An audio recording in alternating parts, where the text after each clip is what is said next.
Olá, Ino. Como vai? Estou bem, sim, estou bem. Como está Eu, o Covid aí no Brasil? eu parei de acompanhar um pouco, né? Porque parece que tem muita informação assim e nós não conseguimos ver mais qual é a informação certa, né? Eu tomo cuidado, né, para sair, né? Mas eu espero só. Há quanto Mas, tempo estás no Brasil? sim, 3 anos e meio. 3 anos e meio, pá, já é uma grande experiência que estás a ter aí. Sentes-te Incrível. capaz de voltar a Timor? Com certeza, sim. Sim, com muitas saudades? Sim, a gente se adapta, né? Adapta, vai para um lugar, se adapta e acredito que o artista, né, tem que ser esse agente que se adapta, né? Ele não se presa só num lugar, né? Exato, O exato, lugar dele é o mundo, né? exato. O ateliê dele é o mundo, né? Olha, estamos todos muito curiosos do teu percurso, não é? Tu nasceste em que ano? 97, 1997. Pronto, tu nasces num período extremamente escaldante do país, não é? Uh, a tua infância, no fundo, com apenas 8 anos, pá, o país está virado um bocado outra vez do avesso, em 2006, não é? Tens memórias disso? Que memórias tens disso? Quando eu nasci, meu pai foi um guerrilheiro, né? O trabalho dele era o serviço secreto militar da Falentil, né? Ah, Então, durante a vida até ele faleceu em 2013, mas até a última vida dele trabalhava como um político, né? Então, eu tenho, assim, eu carrego essa herança, né, de alguém um pouco, assim, nacionalista, assim, né? Eu sei que hoje essa questão do nacionalismo tem muitos conceitos, né? Mas eu tô falando no sentido da luta mesmo pela independência, né? claro. E meu pai contava muita história, e como era muito novo, eu não tinha muita lembrança em relação a isso, mas eu lembro da nossa saída do Timor para a Indonésia em 99, que é uma época também muito caos, né? Claro. Depois do resultado da votação, os indonésios decidiram queimar tudo antes de sair do É muito país. forte, é muito forte. E o país foi totalmente queimado, né? Então, é nessa época que nós tivemos que sair do país. E também, meu pai ficou no país. Meu pai não conseguiu sair porque teve que lutar lá no mato, junto com os guerrilheiros, né? Então, Claro. passava cartas para os guerrilheiros, para a frente clandestina, né? Porque a luta do Timor tem 3 frentes, né? Armada, diplomática e clandestina. Clandestina é como se fossem os povos que lutavam por meio da política, né?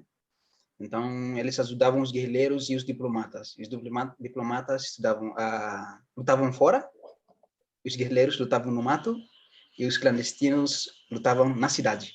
E meu pai era um dos clandestinos. Mas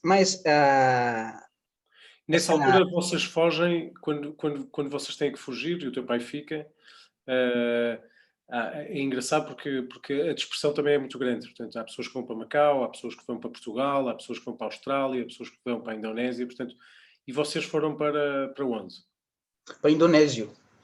Na verdade, Para Kupang. para Kupang, exato, para Kupang. Aliás, para Kupang, para um campo de refugiados em Kupang.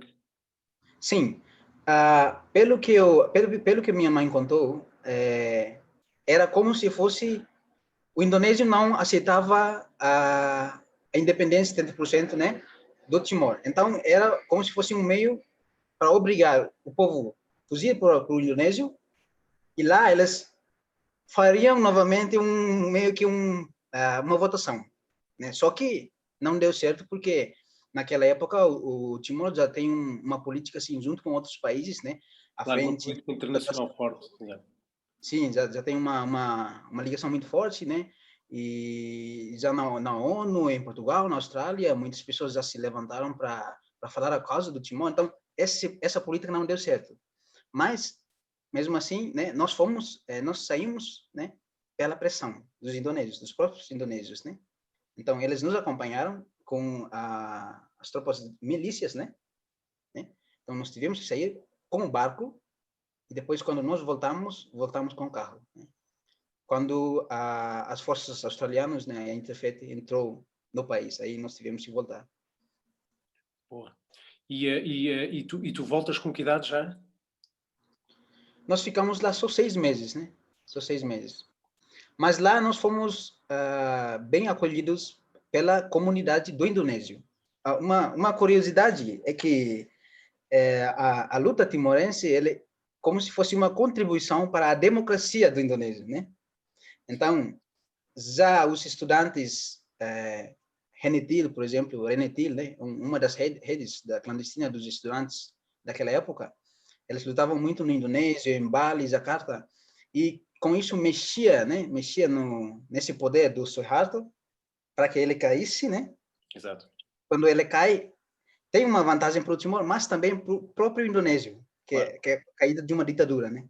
Exato. Então, é a contribuição do Timor para isso também, né? Para a Indonésia, né? Sim, quer dizer, Timor é uma grande inspiração para quase todas as ilhas que existem ali, não é? Porque vem de um histórico de ilhas autónomas, com tribos monarcas, portanto, vocês têm uma grande base de monarquia, mesmo quando os portugueses lá chegam, essas monarquias já existem, são fortes, são delegados ancestrais, não é? Além de que Timor, como ilha, tem achados arqueológicos e agora confirmados pela Academia Francesa de Antropologia e Arqueologia, de 40 mil anos, portanto é quase o princípio do mundo, da humanidade, e é engraçado que vocês, em termos de herança oral, vocês têm histórias que apontam para essa primordialidade. Fala-me um bocadinho do lago da origem. Portanto, há uma história que é não sei se estás a corrente dessa história, mas há uma história acerca do lago portanto, quem vai para Jaco, existe um lago muito grande que se diz que está ligado ao mar, de alguma forma, não é? E que diz que foi aí que nasceu o homem e a mulher, não é? Há uma Sim. história. Uhum. Na verdade, Timor é um país pequeno, é uma ilha, né? Na verdade, é a metade da ilha, mas assim, é muito rico na cultura, né? Então, como já foi dito, né? Antes mesmo dos portugueses entravam no Timor, os monarcas já se estabeleciam, né? Então, já era uma civilização já, né? Civilização, entre aspas, do nosso conceito, né? Então, tem muitas lendas, questões do ritos, as crenças, é muito rico nisso. O timorense até hoje é muito forte, muito ligado com as suas crenças, né? Então, quando era muito menino, eu já ouvia esse lago, né? Mas eu não lembro muito bem como é a história. Eu lembro que se espalhou o lago, né? Alguma coisa assim. Como se chama o lago? Como é que se chama o lago? Iralaro. Iralaro. Iralaro. Fica em Los Palos, né? Fica em Los Exato. Palos. Então, mas isso, pelo que eu sei, isso tudo tem a ligação com a Búfalo, tem a ligação com o barco, né? O barco da viagem, e tem a ligação com a Casa Sagrada, né? Que a simbologia da casa de Los Palos, que é aquela casa Em com, estaca. com estaca alta, Exato. é o símbolo de um barco virado, né? Então, é um barco virado que é a casa. Exato. É a simbologia. Também representa a viagem, né? Que são viajantes, né? Que chegou naquele local. A outra interpretação seria o viajante do avô crocodilo, né? Com um menino, né? Que saíram da ilha de Celebes. Foi até num certo ponto que o avô crocodilo não se aguentava mais, né? Por tanta fome e não podia comer o seu amigo, porque era o único amigo que tinha e salvou a sua vida numa certa época. Então, ali, o avô crocodilo começou a se expandir o seu corpo e tornou-se a ilha do Timor, né? Então, e o menino passou a ser o primeiro habitante do país. Exato. Então, o búfalo, a casa sagrada, o lago, o mar, o barco, tem essa simbologia da origem do Timor, nascimento de uma ilha, né? E o búfalo, a cabeça do búfalo e o chifre representa essa significado, né, do poder do rei, né, de um guerreiro, né, É isso.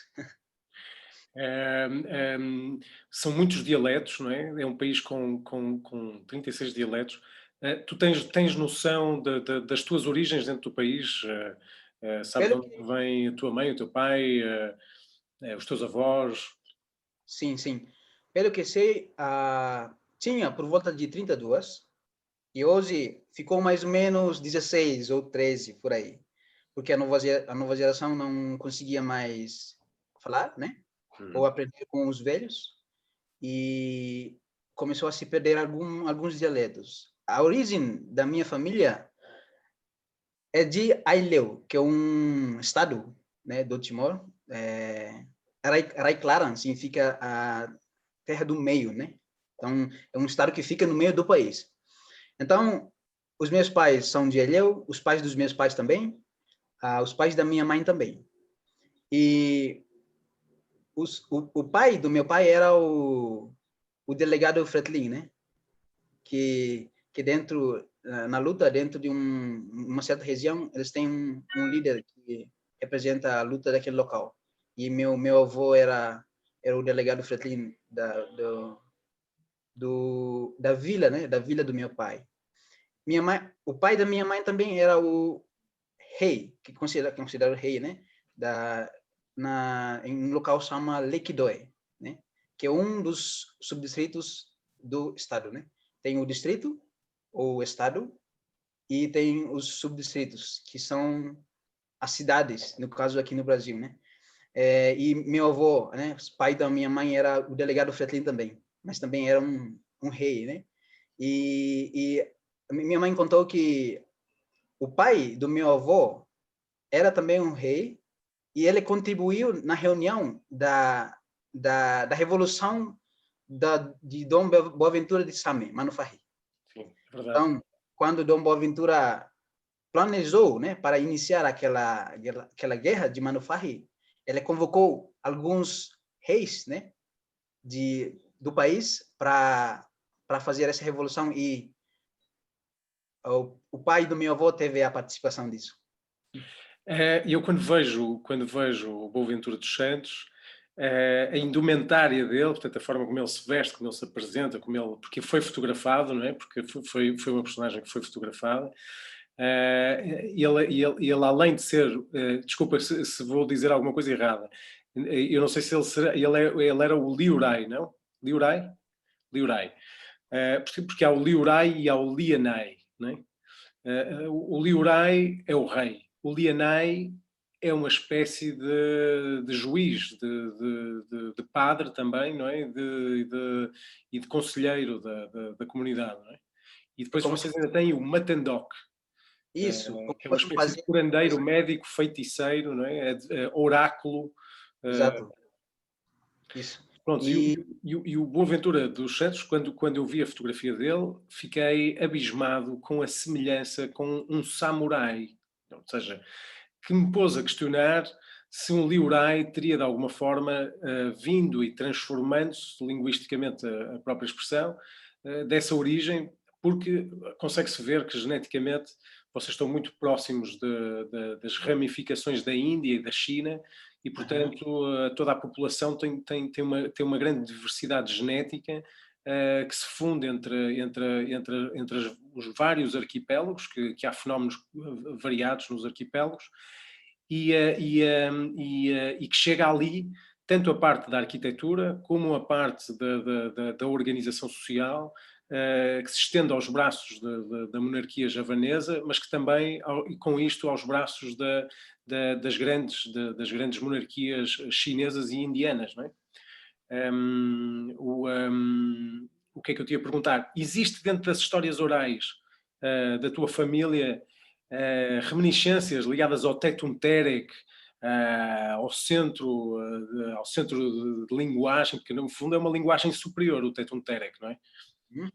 Sim, tem sim. Na família timorense, os timorenses, cada família tem casa sagrada, que é uma lulik, né?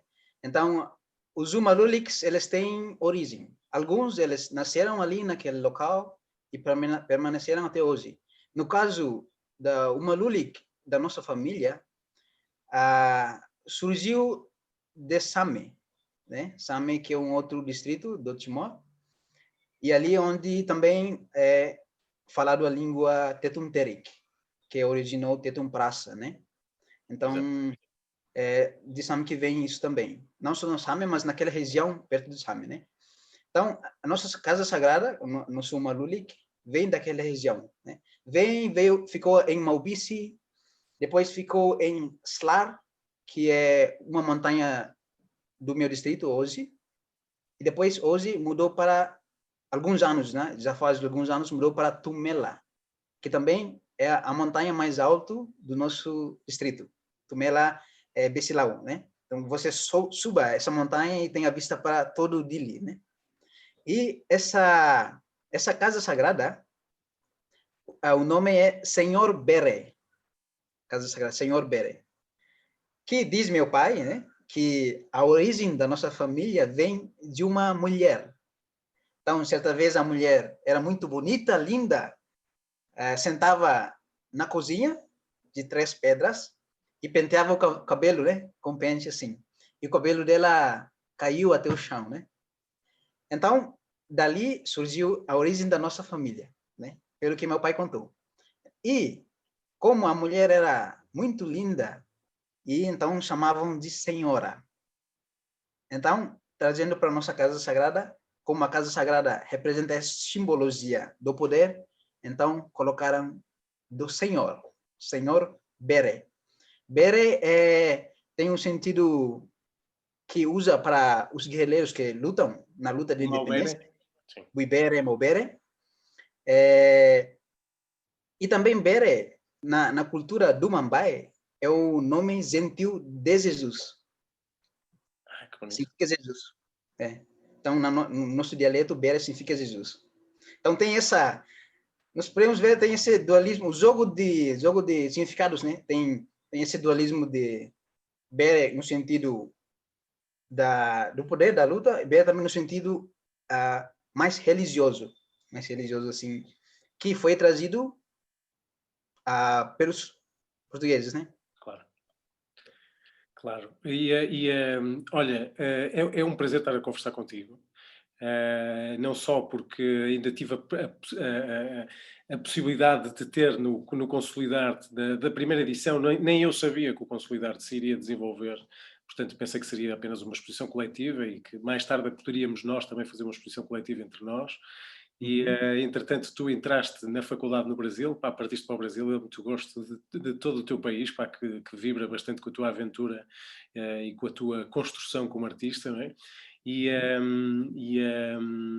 o Consolidar-te lá se desenvolveu, nós vamos mantendo sempre o contacto, temos mantido bastante contacto sobre esta aventura também deste programa de reeducação cultural que, no fundo, vem só levantar a memória das pessoas, não é? Portanto, acredita que as pessoas trazem dentro de si a memória e isto é uma grande lição que Timor me dá a mim também, não é? Tudo o que existe está dentro de nós, só precisa do pH certo, portanto, do ambiente certo para se despoltar e florescer, não é?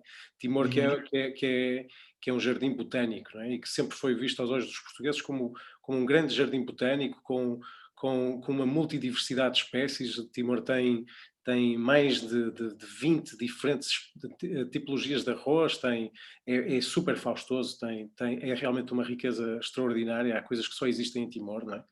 E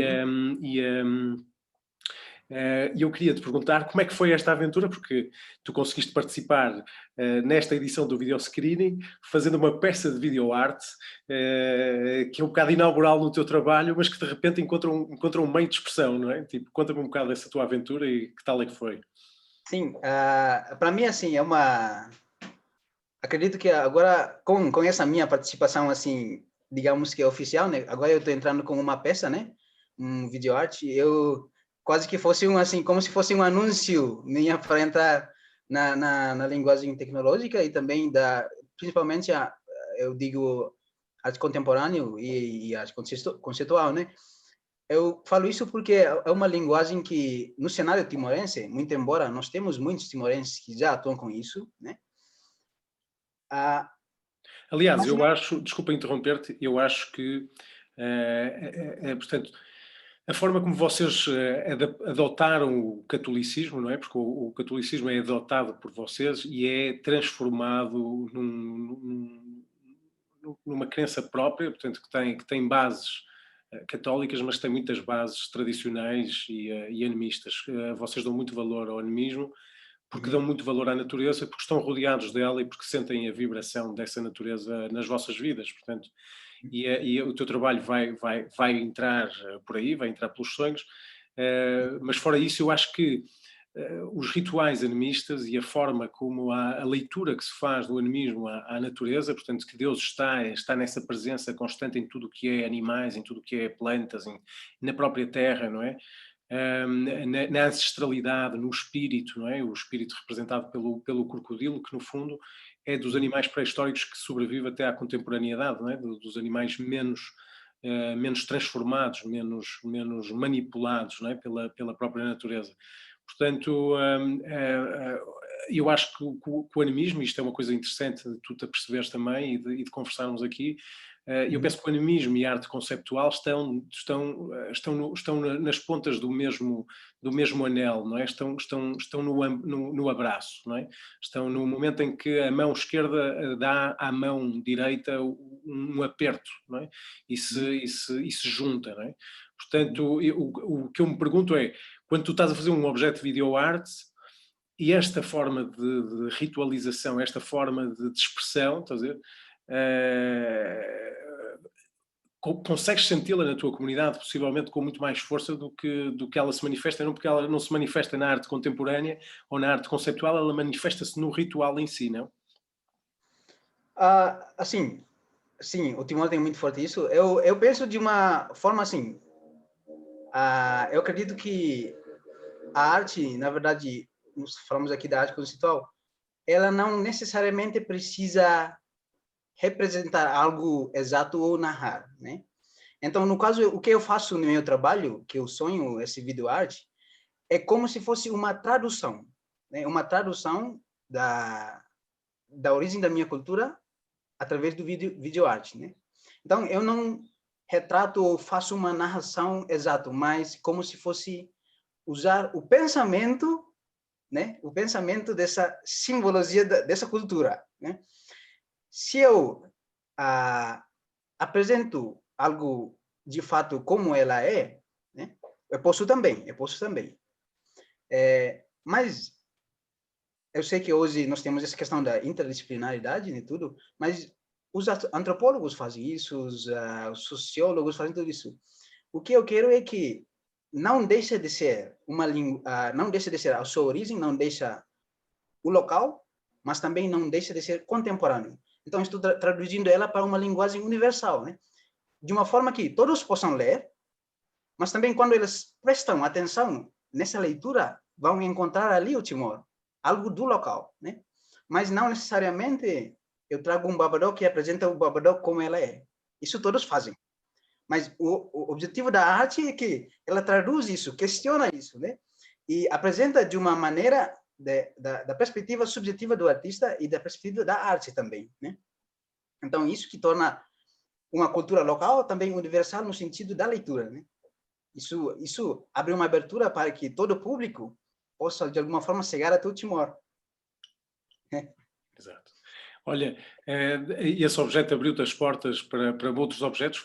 Voltaste a tentar fazer alguma coisa? Continuaste o projeto dentro daquela linguagem que criaste ali? Sim. Eu pretendo continuar atuar mais no vídeo arte também, né? Eu pretendo continuar. E também na verdade, eu já desenvolvo a linguagem pintura, que eu trato já essa questão da minha cultura com a arte contemporânea, né? Como eu traduzo isso, né? Então, eu já trabalho mais ou menos isso na minha pintura, mas com a entrada dessa vídeo arte, né? Eu acredito que isso expande, né? Expande o meu conceito, né? E expande também a minha cultura, né? Então, eu pretendo, sim, continuar com vídeo arte, com a arte contemporânea, né? Na verdade, eu gostaria de falar assim, eu não quero fazer arte do Timor. Eu sei que o Timor está lá, né? Eu quero fazer arte. Sim, quer dizer, Timor está em ti, não é? Tipo, Sim, toda essa reminiscência vai sempre transpirar através do teu trabalho. E sim. eu vi um anúncio, tu fizeste 16 novos trabalhos, salvo erro, Hum, uma espécie de conjunto, uma série. Fala um sim, bocadinho, queres falar um bocadinho sobre essa tua série, esse teu processo de pensamento também? sim. É uma pequena parte de uma série de quase, mais ou menos, 100 e poucos pinturas de grandes dimensões. E trato de temas sociais, políticas, culturais, na paisagem. Ou seja, a paisagem não é a representação em si, mas a paisagem como a síntese de tudo que está acontecendo. A paisagem como a síntese da cultura, da política, dos temas sociais, dos problemas que eu estou vivendo aqui no Brasil, né? Mas a série que eu estou lançando agora é uma série de paisagem do local que eu moro hoje, São José dos Campos, a Mantiqueira, que é uma paisagem da região, e eu apresento essa série em 4 paletas, azul e vermelho, verde e amarelo. Eu simplesmente escolho, né? E eu faço como se fosse uma série, como se fosse uma fabricação, né? Como se fosse uma fabricação. Mas eu apresento essa série através desse meio de fabricar, né? Mas de vários ângulos diferentes. Não é a mesma coisa. Né? O objeto até pode ser o mesmo objeto, mas é de ângulos diferentes. Então, mas neste caso eu estou apresentando a paisagem, né? Paisagem. Olha, como é que é o teu choque cultural em relação ao Brasil? Achas o Brasil muito distinto de Timor, em termos culturais, em termos de paisagem? Porque, sem querer, esta comunidade internacional de identidades globais, não é? Que se juntou ao português, portanto, por lei e graça da natureza, porque eu, como português, acredito que isto restou porque tinha que restar, porque os espanhóis, de resto, usurparam grande parte do espaço onde nós pousámos, portanto, nós não tínhamos essa questão tão vincada de permanência, né? E a maior parte destes países são nos trópicos, portanto, acaba por ser um anel de trópicos, não é, que existe à volta do mundo, onde, onde a paisagem não diverge muito, não é? Portanto, qual é o teu choque cultural quando chegas ao Brasil, além do tamanho do Brasil, que é realmente vertiginoso e impossível quase de percorrer, não é? Sim, sim. Até eu sair do Timor, eu vivia só em Ilhéu, que é montanha. Montanha, mato, não tem muito trânsito, a vida é mais calmo, você fala a sua língua, tem famílias, amigos, tudo perto. Quando eu cheguei aqui, um dos choques é, primeiro, a língua, no sentido de comunicação e tratamento das pessoas. Foi muito difícil. Ai sim, foi muito difícil para ti. Ah, Mas, foi mas porque é muito voluptuosa ou porque não percebes mesmo a linguagem? Explica-me lá um bocado, um bocado esse muro, eu esse creio que obstáculo. eu creio que a linguagem também, mas a maneira como as pessoas se comunicam. O timorense é mais, talvez, né, não todos, mas mais fechado, né? Mais fechado. Então, chega num país onde quase todas as pessoas são mais extrovertidos, assim, elas falam mais rápidos, então pergunta mais, e você não consegue assimilar tudo para depois responder, né? E quando eu cheguei, eu já falava português, mas muito pouco. Então, eu não percebia quase nada. E eu cheguei logo, 2 dias depois, eu entrei na faculdade, né? Então, a linguagem acadêmica é diferente da linguagem do dia a dia. E durante os meus primeiros 6 meses, dentro da sala de aula, não foi muito bom. Forte, forte. Mas Engraçado. eu tive que estudar muito, né? Tive que ler muito para conseguir comunicar. E hoje eu comunico muito bem com os brasileiros, né? Outro choque é o trânsito, muito trânsito. Só de passar perto de um carro, eu já passo mal. Trânsito muito rápido, né? Muito rápido. Então, 100 por hora, 80 por hora, algo que não acontece no Timor, né? No Timor não tem isso, né? É, outro choque também é a construção, os prédios, né? No início eles parece estranhos porque a região aqui que eu moro aqui, ela tem essa combinação tem a natureza, a paisagem, também tem os prédios, né? A construção do homem. E no início, para mim não faz nenhum sentido construir tão alto no meio da natureza. É quase uma competição, é? Claro, eu tive que aceitar, né? Sim, claro, tudo tem um contexto para isso acontecer, né? Mas no início eu não conseguia aceitar pelo fato de que o concreto e a natureza não se combinam. Mas depois eu consegui adaptar e aprendi muita coisa também. Aprendi a apreciar a paisagem urbana, né? Paisagem construída pelo homem, né? Então, o homem não é mais aquele que não é um ser que ele vai para destruir ou se distinguir na natureza, mas é aquele homem que junta a natureza. Então, ele cria também a sua própria paisagem, que é construções mais altos que eles fazem em lugares das montanhas, né? E à noite, por exemplo, as luzes, né? As luzes dos prédios fazem lugares das estrelas, né? Então tem esse tipo de glamour que nós podemos apreciar.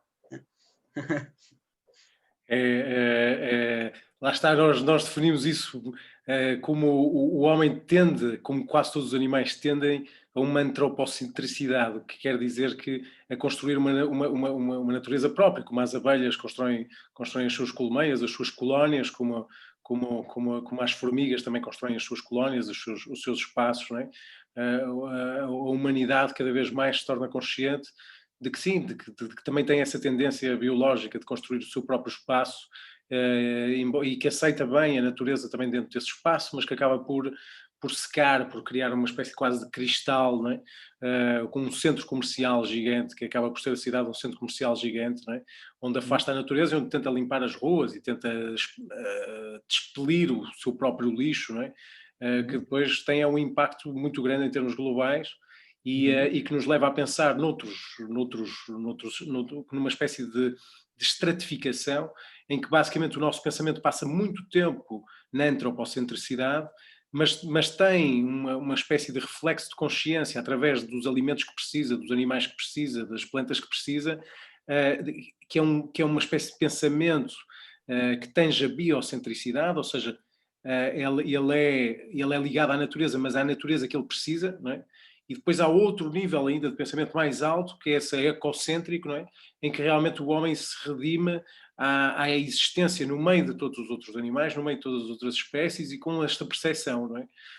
Que o aponta, se calhar, a um futuro mais próximo daquilo que eu vislumbrei em Timor, que é uma capacidade de jardinar a natureza, portanto, de cuidar a natureza, de cuidar os animais que existem à volta, de cuidar as plantas que existem à volta, porque elas sazonalmente dão-nos recursos e dão-nos a riqueza, não é? E é uma das grandes chaves que eu vejo em Timor, não é?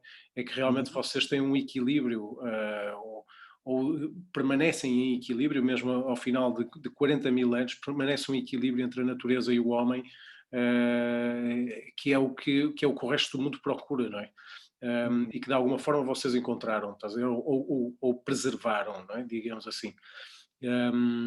Olha, que bom falar contigo e que bom ter-te aqui neste projeto, pá. Vamos estar em contacto, vamos continuar, isto vai passar para o arquivo do Consolidar-te e nós os dois vamos ter muito trabalho para fazer o Consolidar-te, com certeza. Olha, tens exposições próximas? Há alguma coisa que esteja para sair? Para mim, Sim. a série que eu falei, eu gostaria, né? Eu gostaria de fazer uma exposição aqui no Brasil, né? Eu, este ano mesmo, no início do ano, eu fiz todo o planejamento, né? Que era para ser feito no Museu da Cidade. Eu montei uma equipe, né? De curadorias, uma equipe de expografia, tudo para fazer a mesma exposição, né? mas depois, quando entrou a pandemia, nós tivemos que cancelar a exposição. Mas foi bom porque eu continuei o trabalho, eu consegui, assim, pelo menos, acredito que está indo bem e eu consigo, pelo menos, fechar, não terminar o trabalho, né? Nunca se termina o trabalho, né? Mas pelo menos fechar o ciclo, digamos assim, e eu gostaria que a exposição aconteça. Agora, com a situação assim, tudo está ainda fechado, né? Então, tudo é limitado, então não sei se uma exposição presencial é viável. Estamos vendo toda essa possibilidade, mas próximo ainda não sei. Eu já recebi alguns convites, mas também disse não. Claro, tens que ter o teu trabalho preparado para essas coisas. Às vezes vêm muitos convites e a gente tem pouco tempo para refletir e acho que isso é o que nos traz aqui.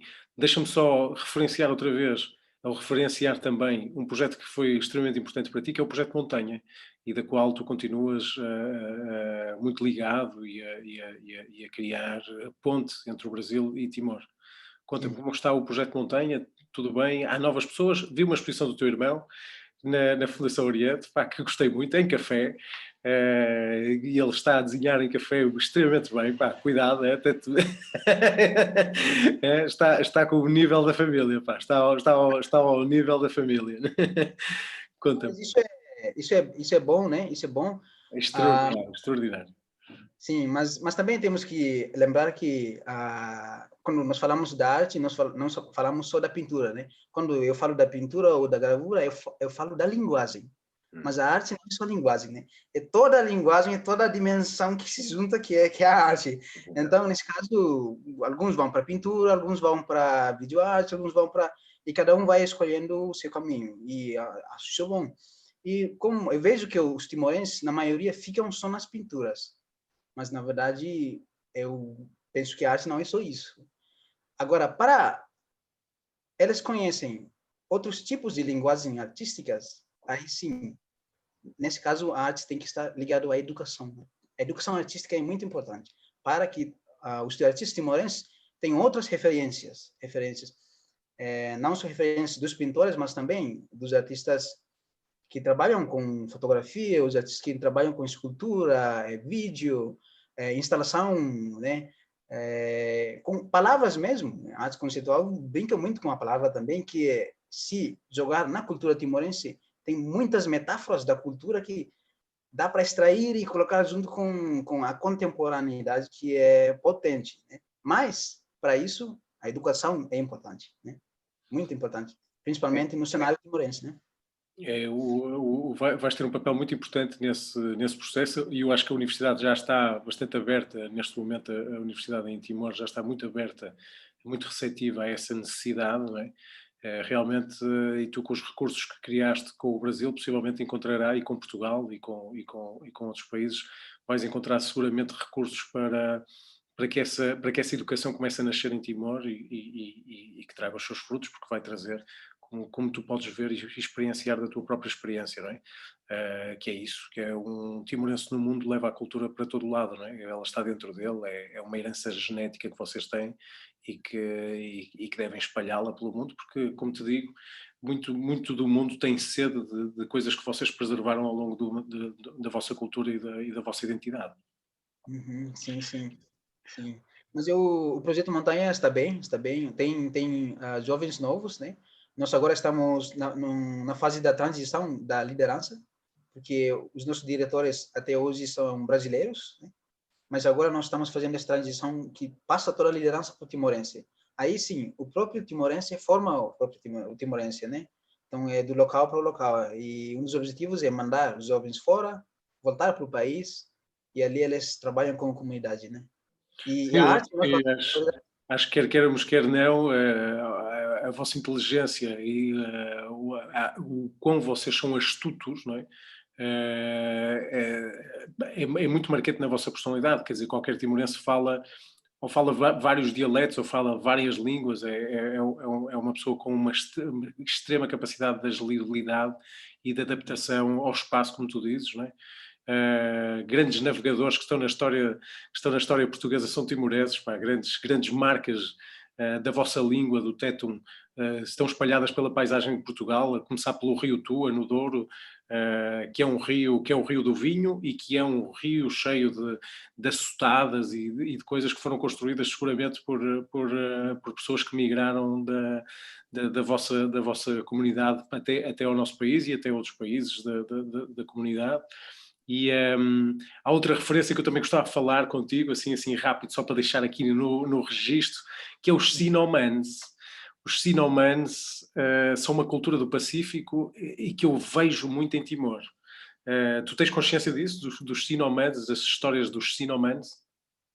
Chinomanos não conhecia, não conheço, Os assim. Sinomanos são tribos marítimas, são tribos que ficaram, que se juntam no mar, que são os primeiros mapas que nós temos, portanto, os primeiros registros de mapas da humanidade são feitos pelos Sinomanos, são considerados homens-água, homens que são capazes de plantar debaixo da água, que têm mutações físicas, como a capacidade de ver debaixo da água, a capacidade da pele se adaptar. Portanto, nós os ocidentais temos muita tendência a que a pele fique toda encarquilhada, se ficarmos muito tempo na água, não é? E os descendentes dos Sinomans têm uma pele muito diferente, que se adapta muito ao meio aquático, não é? São uma espécie de aquamans. Tu tens consciência dessa misoginia cultural em Timor? Agora que eu vi isso, eu não sabia dessa cultura, né? Mas assim, o Timor, assim, nós consideramos origens, assim, somos timorenses de fato, não somos misturados. Mas há muito tempo eu acredito que é uma mistura de povos, né? Que tornou-se o Timor, né? Então, tem da Polinésia, tem do indonésio, tem um povo da Filipinas, Austrália, exato. Tailândia, Austrália, os aborígenes, né? E ali formou-se o Timor, né? Por isso que tem esse rosto assim, né? Quase todo timor tem essa textura, essa cor, né? E é possível sim, porque os da ilha Atauro, por exemplo, eles mergulham na água sem nada assim e tem uma capacidade assim de enxergar a água, aguentar, né? A A respiração apneia, exato. muito tempo dentro da água assim, impressionante. Então, acredito que sim, possível. Um grande abraço, amigo. Muito obrigado por teres ligado e nós estamos em contacto. Nós voltamos já a falar, está bem? Obrigado. Um Um abraço. abraço grande. Até já.